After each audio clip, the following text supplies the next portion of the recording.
Just a quick content warning. This episode contains discussions of suicide, which some may find distressing. Please take care when listening.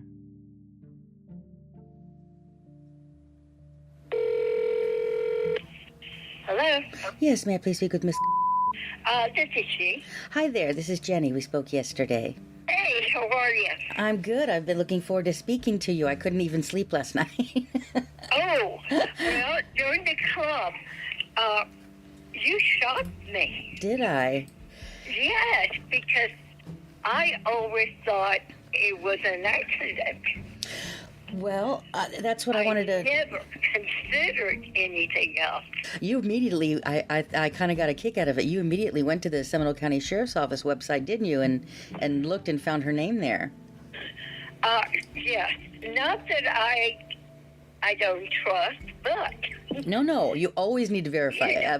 especially when somebody reaches out to you about a murder or, a death. It's obviously. No, I appreciate that people do that. That's why I always give everybody my name and information just in case so they can check me out. So how about we start with, can you tell me where did you meet Evelyn?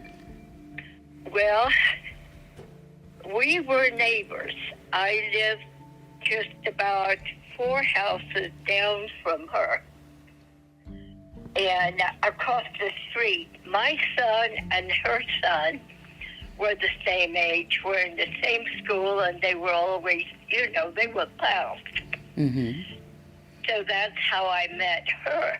I'd go to her house and we'd chat and do things together, etc. And so was this, you lived near her when she lived on that at 6111? Bear Lake Road, yeah. Okay. Bear Lake Terrace. Right, okay. So you must have saw her regularly then, leading up to the, to her death. You never spoke with police? No. Okay. They never questioned me. They never reached out to you. They may not have known you were, friends with her. And they did speak with some neighbors, but I don't really know. I did try. Well, I didn't live there at the time. Oh, okay. I see. At the time by that time you had moved. Yes, my ex-husband lived there with his new wife, but I had moved and remarried. And I would see Evelyn, I'd come over once in a while, but again, it was not like it used to be. Right, so in that year or so before her death, you hadn't seen her as much, do you think? And not as much, but I had seen her, I had gone over a couple of times at least. I knew she was very depressed. Last time I saw her, she was very, very depressed. Do you know to what do you attribute that? Well, Mike had moved, her son, had moved in with his dad. She had remarried David, I believe his name was, who had been whatever. I don't know, but he was always there when they were married. She and Mike's dad were married before. Whether there was anything going on, I don't know. But I do know they were close friends. So anyway, David was friends with the couple before she divorced? Oh, yes. Oh, okay. So she knew David for a while before they got married then? Oh, yes. I mean, they were...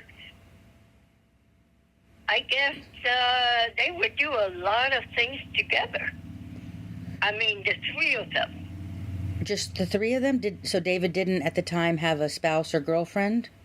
No, he was single at the time. Whether he had girlfriends, I don't know.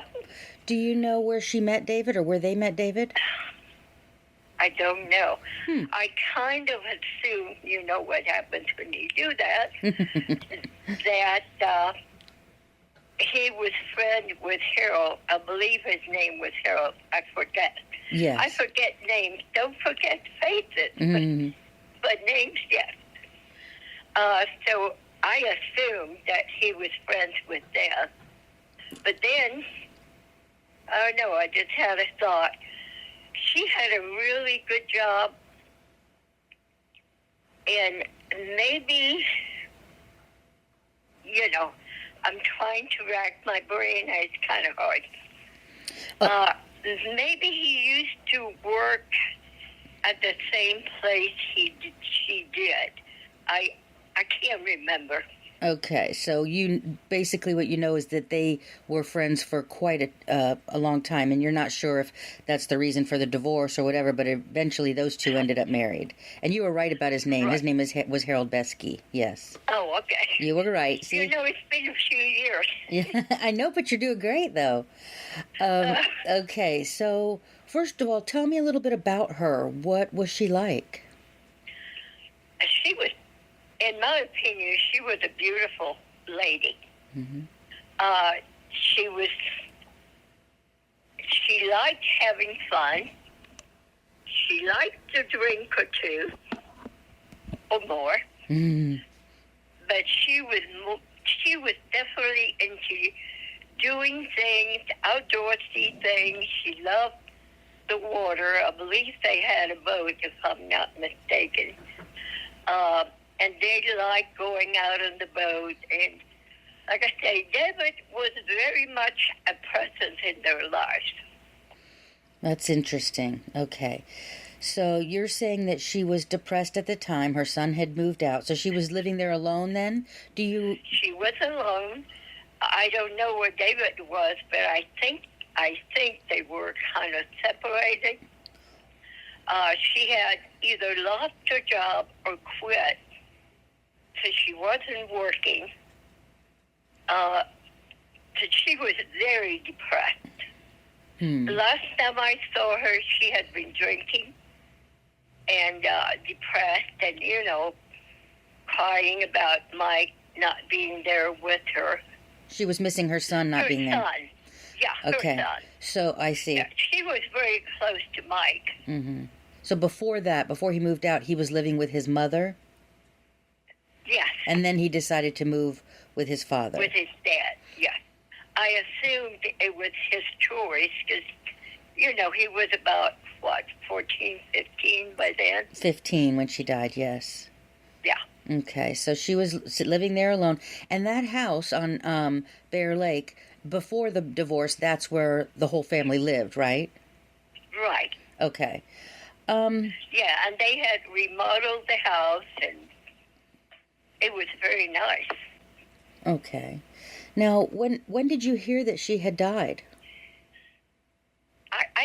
I don't remember that. Okay. I know when I found out, it was kind of a shocker. My first impression was maybe she killed herself.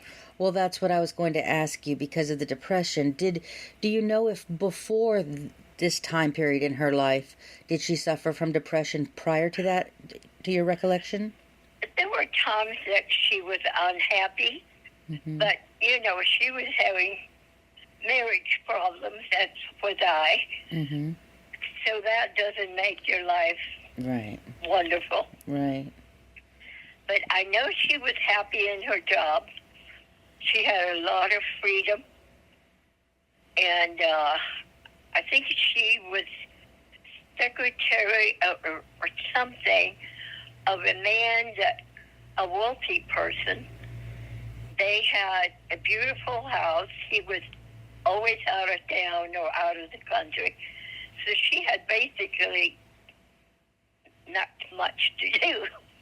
So when I looked it up, I found that they said she had previously worked at a place called American Machinery Corps, and that was on Orange Blossom Trail. But when I spoke to her son, he just gave me a heads up to research a place called Mercury Machine and a man named John. Right. Okay, so is that the one you're talking about, the wealthy man that owned that place? Yes.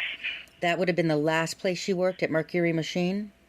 I would say so. Okay, because... But she didn't actually work at the office. She worked at his house. Ah. Okay, that's interesting then. That's why he maybe wanted me to check it out, because that man, John Williamson, actually was indicted and charged with fraud. He was basically had this big scheme. It was a business that had large machinery products like lathes and all these kind of big expensive machinery items. And what he was apparently doing was he would go to people and say, you should buy this item, customers, as a tax write-off, and if you can't use it right away, I'll hold it here and we'll rent it out to different people and you'll make money on it. Well, what he was doing was selling it multiple times to different people, and then by the time the person, and then they go to, fetch the item, and that item was no longer there. I mean, to the point where he was scratching off the serial numbers and putting other numbers on it. It was a big scheme. It was a very multi-million-dollar scheme. And so when I spoke to Mike, he said, have you researched that? Because he was thinking that might have had something to do with her death. So she was working at his house. That is interesting, because I also learned that some of his employees were aware of the scheme he was doing. They even made like jokes about it and stuff. They talked about how they made, for one of the office parties, made a video about, joking about how someone would come to pick up the machine and it wasn't there. So I'm not sure if she, if that had anything to do with why she left. It didn't come out publicly until after her death.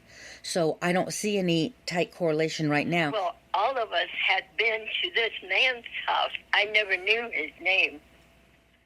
But the house was in one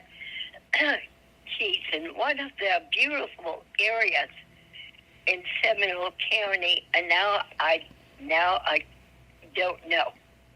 I know it was off 436. Yeah, I believe I've got that in my notes somewhere. He did have an expensive home. What was the occasion that you all would be there at his house? Sometimes there was some kind of party that she and Harold and, everybody would be there. Okay. I know one time was a birthday party for Mike. So, it wasn't many times, but at least a couple of times that I was there. And she pretty much she had full access to the whole house. And she was working pretty much by herself. And you said they had a birthday party for her son there? Yeah. Well, then they must have been pretty close. That's interesting. Okay. Well, but when I say that, it was just Evelyn's family. Oh. This man was never there. I never met him, never saw him, never even knew who she worked for. Oh, so he allowed them to use the name. So he must have allowed them to use the house for the party. Oh, she had full control of the house. How long did she work there? Do you know? Gosh, I believe since I met her, since they moved there, I believe she was working there. That's interesting. So. Now, you're making me go to 78, so... Yeah, I know. It's hard. I didn't realize that she had such a close relationship. But you said that she had stopped working because she just wasn't going in? Is that what was happening? Yeah, she had not... She was out of work. And like I say, whether she was fired or she quit, I don't know. We didn't get into it. Yeah. Other than she wasn't working. Do you think she had an alcohol problem? Was she drinking a lot around that time? Yeah. So was your impression that it was possible an accident as far as if she had been drinking and accidentally fell in the pool? That was my impression. Right. At that time, that maybe she was drinking, she hit her head, and she fell in the pool. Right. Or she hit her head when she went in the pool. So I think one of the problems, the things that stymied the investigation is that because it took 2 days for them to find her, there was obviously physical evidence that they were not able to retrieve because of how long it had been. They weren't sure at the time if she had been strangled, but there was no outside, like it didn't appear she had been beaten. I don't think they found any any troubling injuries on her, something like that. But she could have been strangled, for example, because that wouldn't necessarily leave. And I was going to ask you how they decided this was a homicide. Yeah, I'm not sure, because if you noticed on the website, well, you probably weren't looking at this, but for Patricia Smith, they believe she was strangled, and they listed that on the website, but they didn't for Evelyn, and so I don't know if that's because they don't know. I did try to obtain the police reports. I always do that when I cover cases, but they wouldn't release them to me in either case, and so, that's sort of an agency thing. I have problems getting open homicide case records for Seminole County and Orange County. For some reason, they hold them much more tightly than, say, Lake County or Sumter, because I've covered 23 seasons now, and in almost every one of those seasons, I'm able to get the reports, but for some reason, they're withholding them, and I don't know if that's just because they withhold them from everyone. It's just their in-house rule, because they can. Well, could Mike get a copy? No, because in Florida State, either they release them or they don't. If they release them to one person, they have to release them to everyone, and sometimes that's their reasoning for doing it. Sometimes it's because the case is active, but I don't think that's the case here. It's been too many years, and a lot of times you look online and you see where they've publicly asked for more tips, and so I'm wondering if in this case they sort of came to the conclusion that it was an accident or suicide. But let me give you a couple of the details that they did print in the paper. Normally, I don't like using newspaper details because a lot of times they get it wrong, But that's all we have. That's all we have in this case. I would love to get hold of that newspaper.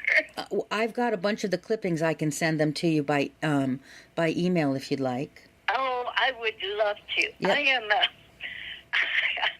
I am a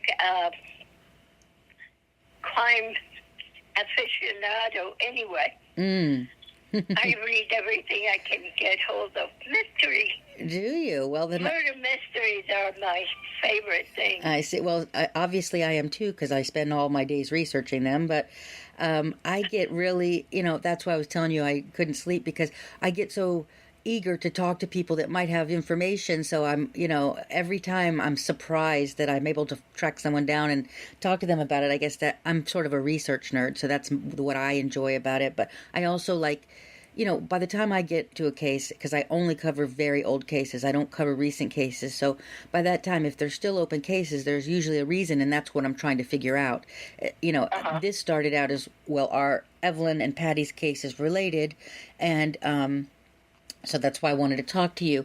And I will, when we get off the phone, what I'll do is I'll gather all those newspaper articles related to both of the women, because they were, that's the other thing. They were never mentioned separately. They were always mentioned in the same, in any articles, they mentioned both women. And so in the very beginning, they thought that the cases might be related, and then later they said they had no reason to think they were related.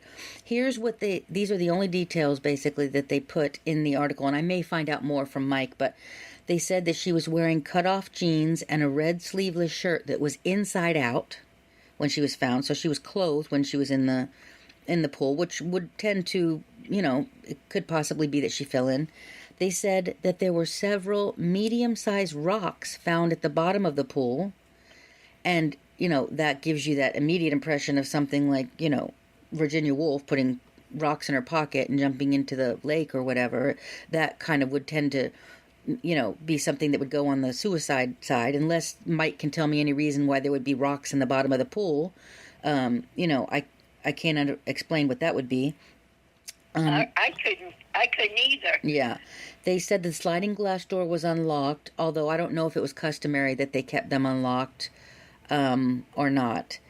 And they said the stove was turned on. And they didn't clarify whether something was being cooked or it was just the red burner on. So the stove was turned on, and then the phone receiver was off the hook in the bedroom. And so when you look at those details, you think, well, maybe she did harm herself. Maybe she took the phone off the hook, she got some rocks, and she jumped into the water. Unless someone's trying to make it look like a suicide. That's the other angle, that's what we have to contend with. The other thing that I found in the paper is that there was a burglary or breaking into her home about 2 weeks after her death, reported by David Dennis. And that, had you heard about that? No. And I was wondering, do you know if he would? I wasn't sure why he would have been at the house, even afterward, because he had already left. They filed for divorce a month before she died. 1 month. So that stands out to me. I was wondering, do you know anything about her and David's relationship? They had only been married about 8 months. Was there any? Yeah, but like I said, their friendship or relationship, I never knew exactly what was going on. Mm-hmm. That was years old. I mean, he went back a long time. And so I guess... Yeah.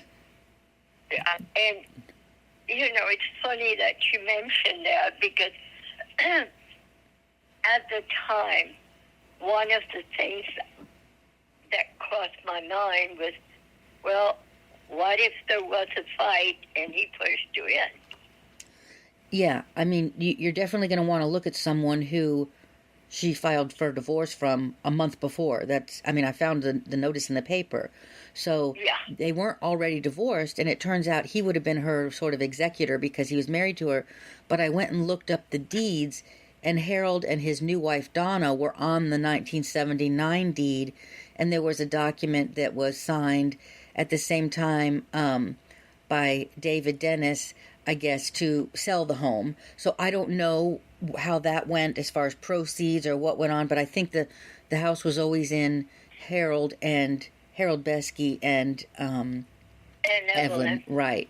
So I don't know if he would have had anything to gain monetarily from it, but if they got in a fight, did you know anything about their relationship as far as how they got along, or was there any volatility, or whether... No, I knew that he was not living there, so they were separated, which was another reason she was depressed. Right. She had lost Mike, basically. Not really, but, He was no longer there, and neither was David. Do you know before her death, do you know how long it was that he had left the house? No. I don't. I wasn't living there at the time. I can ask one of my daughters, but again, she has a very good memory, but she was young at the time. She was about maybe 12. Okay. But she did tell me that she had gone to Evelyn a couple of times while, all this was going on, and taken her some flowers. Oh. And said she was drinking at the time. Oh. So she said she was very depressed. Was she someone who was drinking a lot over her whole life, or was this just something that was occurring around the time she died? Like, were they all big drinkers together, Harold and... Oh, yeah. Oh, okay. So David, Harold, and her would be socially drinkers, basically. Yeah, the second time in my life I ever got drunk was at a New Year's Eve party at her house, and boy, was I sick. I bet. Yeah, if you don't drink much, that'll do it. No. Yeah. Oh, my goodness. It didn't take much for me. I'm a cheap drunk. Yeah, me too. I'm not a big drinker. I never really liked it. Well, now that you're telling me that, I'm wondering if it was a possibility that she fell. But the rocks in the bottom of the pool bother me. That bothers me because that either indicates that she tried to kill herself by weighing herself down in the pool, or someone tried to make it look that way. I mean, it's still on the list for open homicides, but they also, in the little description up there, say "and cold cases." So it could just be that this is still, they're not sure. They could never decide what it was, and they had no evidence in any direction. And both Harold and David Dennis are deceased now. David died in like 97, I think. He died as fairly young, but it seems like she was despondent, and so it could point to suicide or accident, like you said. But her shirt being on inside out was a little strange to me, too. Well, if she was drinking heavily, and I'm not saying she was, but you could put your shirt inside out and not notice it. Do you know if there were any other previous attempts on her own life prior to that? Had you ever heard of anything? No. Okay. Nothing. I've never heard of it. And because she had Mike, I don't think she would have tried. Right, that's the thing, is that she... But then... All of a sudden, she's alone. Right. And for a mother that's, Mike was her only child? Yes. Okay, yeah, that would be tough, especially if she's involved in his life and suddenly he's gone. And when I talk to him, maybe he'll be able to expound upon that a bit and what the reasoning was and how his mom reacted to it. What he brought up to me was immediately the theory. I don't know that she was fully aware of the drinking. Mm-hmm. I mean, I know at parties, he had to be aware of what went on at some of the parties, but whether he knew that she was drinking alone, I don't know. Well, I assume they would have a toxicology level, but again, what you say when you assume anything, because for her body being in the water for 2 days, if that's how long they think she was in there, a lot of things deteriorate, and that's why they couldn't even be for sure whether she at the time was strangled or not. It seems to me that it was probably a drowning, but they, categorized as a drowning, but they weren't sure if it was accidental or suicide or homicide. All of those three were on the table, apparently. I'm thinking that they would at least have toxicology, and they would know if she had a lot of alcohol in her system at the time. Right. And if she did, the possibility of an accident is there. Right. I think hearing that helps illustrate why certain theories persist today, perhaps over others. What humans do when we do that very human thing of trying to answer a question by connecting dots is we immediately scope out the big red ones, the big red dots, the things that stick out above the rest. A murder smacking up against possible illegal activity associated with that person's employment are big red dots. So sure, if you ask someone now what they think happened to Patti Smith, the only thing that comes to mind is that really big thing that the papers were reporting a few years after her death about someone she worked with. Setting aside what really did and didn't happen with Bill Arrowsmith, he only matters in Patti's story if she knew something that put him or anyone he was closely associated with at a high enough risk to be killed over. We don't have any evidence that she did. The police reports have never been released, so we have no way to corroborate this. But it seems like the names Arrowsmith and Musselwhite only came up, in this case, after a man named James Weir, who was jammed up on his own charges, reached out to investigators from another state while he was incarcerated with what he said was information implicating them in her murder. Then we're later told by both Weir and FDLE agent Barr that Weir lied, although there is some fairly predictable dispute over how that all went down. But if there was no mention of Arrowsmith and Musselwhite in the Patricia Smith case file before Weir entered the frame, and no evidence that Patti Smith had somehow come by specific information that either or both men felt that she needed to be killed over, all we really have is a tale of fancy. I don't know what happened to Patti Smith, or whether or not Bill Arrowsmith and Warren Musselwhite were involved. I'm not making any theories or predictions about what I think happened to her, or Evelyn Dennis, because it's not appropriate. It's reckless to do so without any facts upon which to base them.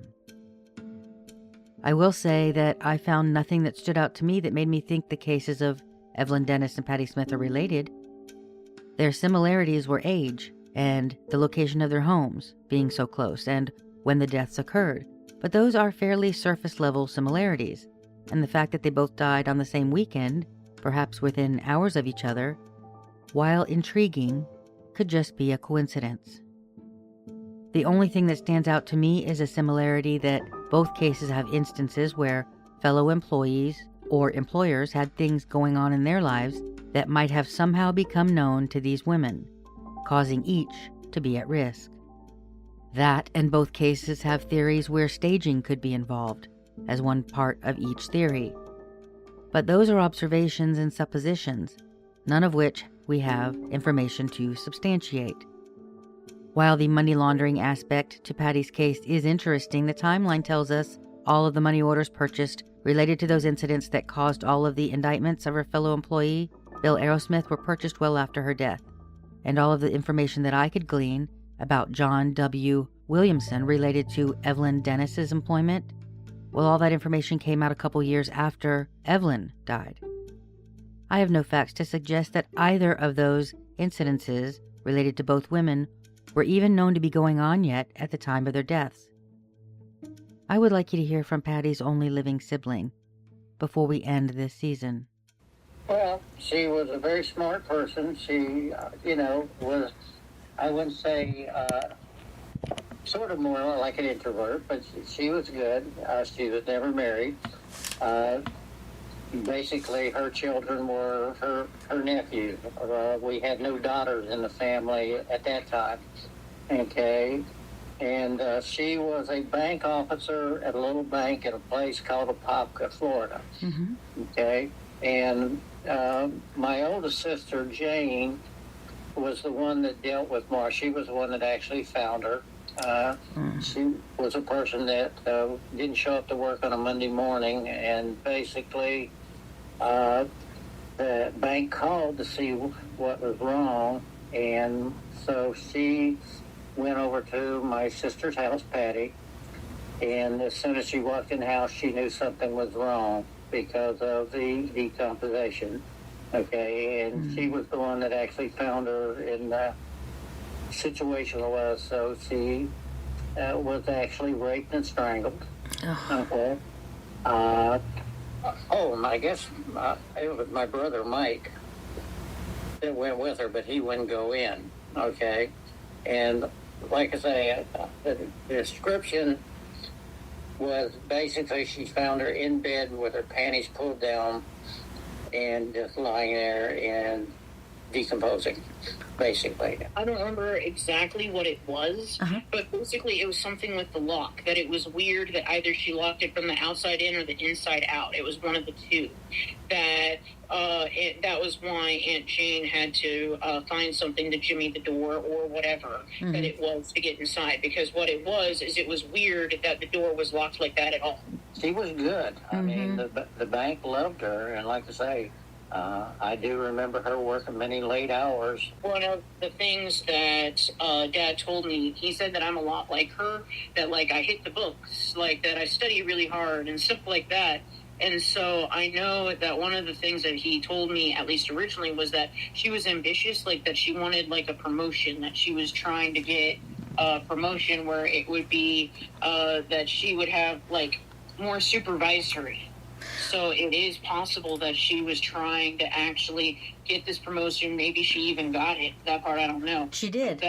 She did. She did. A year prior, she was promoted. So she had like 7 people under her.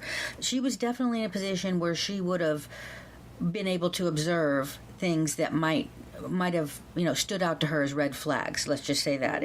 One of the jobs she had there, she input all kinds of receipts.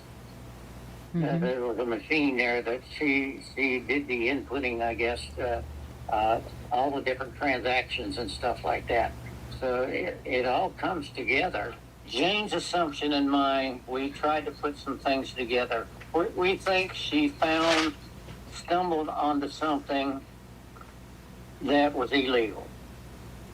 And we think that this was a cover-up to basically quiet her. It made it look like it was a rape and strangling, somebody else.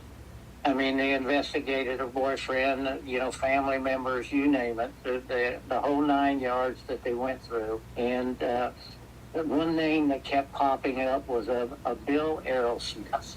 I remember my aunt and dad actually saying that several years after the fact, they actually arrested a lot of, we'll call it, powerful people in the very small town, because they found at the bank that she worked at that there was some like racketeering and illegal activities going on. I don't know if it was at the bank itself or if it was a criminal organization or both, but the thought is that she stumbled upon that, and then they took her out to basically let the good times roll, if that makes sense. So was your sister aware of, before something happened to Patricia, did your sister talk to her about anything that she had uncovered, or was this just something that... No, this is just assumptions that came through the investigation. That, like I say, my older sister was more involved with the detective than anything. I'm curious to know, first of all, you mentioned the boyfriend. Was there... Did you or any of the siblings know anything about the boyfriend? I can't remember that. I know he was a nice guy. Okay. Mm-hmm. And as far as I know, he treated her well. Okay. I didn't see anything in that area. Do you know if the boyfriend ever lived with her or lived with her at the time? No, he might have stayed there a few days or something like that, but actually live in or anything like that, no. Okay. His name is listed as Ramey Folk. Yeah, RJ, I think, or something like that, is what we use these initials. When was the last time that law enforcement even reached out to your sister or any family member about this case? That I can't tell you. Yeah. I remember as a small child, and this was before I knew about like all the details and stuff on this case, but you know how adults will say things around kids and not expect them to hear or understand or whatever? Right. I remember, and this was back in the 90s, so to give you a timeline, I remember Aunt Jane basically saying that they don't do anything over there, implying the police department, that they totally know who killed her and that they wouldn't do a proper investigation and they're probably just sitting on it in cold storage. So in order for her to make that kind of note in like the late 90s and early 2000s means that they hadn't been contacted in ages. Yeah. I do thank you for getting into this. It always bothered us. It was never closed, but you always hear that very few cases like this do get closed. I wish I had more facts to share with you about both of these cases. I don't think either will be resolved without new information coming in, and that's not going to happen if law enforcement is not actively trying to invite that. Not 46 years down the pike. I think I can safely opine on a couple details related to Patty's death, though. I think it's unlikely that she died of a heart attack, at least alone, given her state of undress. You'll recall that one medical examiner said he couldn't rule it out, per se, but by that point both Emmys seemed to be hedging their bets, because both cases had questions that could not be answered by medical science. And that's always troubling when science cannot give you definitive answers. But Patty Smith's bra was pushed up over her breasts, and her underwear was displaced. The only non-homicidal attribution one could give to that scenario is if she was having sex with someone and she died during that process, and then her cowardly suitor freaked out and left. Is that possible? I suppose. Is it likely? Not really. Another possibility is that, like in the case of Evelyn Dennis, and the homicide theory related to the rocks found in her pool, perhaps Patty's body was staged. Someone that she knew and had allowed in, given there were no signs of struggle, killed her and then put her body on the bed and disarranged her clothing to make the scene appear to have a sexual component. Her bed was described as unmussed, which isn't what you'd expect to see from someone who was strangled right there where she was found. It takes a few minutes to strangle someone, long minutes that feel even longer than you would think, when you're the one either on the receiving or perpetrating end. Victims of strangulation don't usually lay there compliant when it's happening. We see everything from nail scratches on their own necks while trying to pry the killer's hands away, to violently thrashing and fighting back until they lose consciousness. If that bed looked pristine, and unfortunately we don't have the images to go on, so we are opining here yet again, but if that bed didn't look as if at least a bit of a struggle could have occurred there, I would find it hard to believe she was strangled where she lay. There's also the matter of Patty laying on top of a wire hanger and a hand mirror with the hairdryer plugged in nearby and its cord beneath her arm. These items paint a picture of someone getting ready at some point in the evening, and she had told a neighbor she was going square dancing. But did she make it to the dance? If so, who did she go with? Did she go and then return home to find that broken window and her garage door unlocked? Newspaper accounts said that incident report was taken at 11:07 p.m. Patty was alive at that point on Friday night. Whatever happened occurred after that. But that break-in or attempted break-in certainly does not seem like a coincidence. Did someone try to break in and then come back? Or did someone break in and lie in wait until Patty returned? I don't have the answers to any of these questions because the Seminole County Sheriff's Office declined to release any documents related to Patty Smith's case. The families of these two women really do deserve to know what happened to them that fateful weekend. So if you have any information on the homicide of Patty Smith or the death of Evelyn Dennis, also known as Evelyn Rogers-Beske, please contact the Major Crimes Unit at 407-665-66,000. That's 407-665-6600. CrimeLine is also available 24 hours a day, 365 days a year, to take completely anonymous tips on these unsolved homicide cases. Call 1-800-423-TIPS.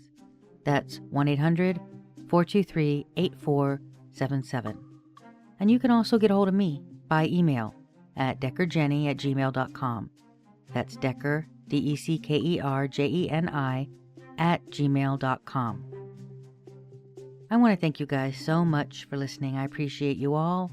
I appreciate the emails and the comments and the reviews.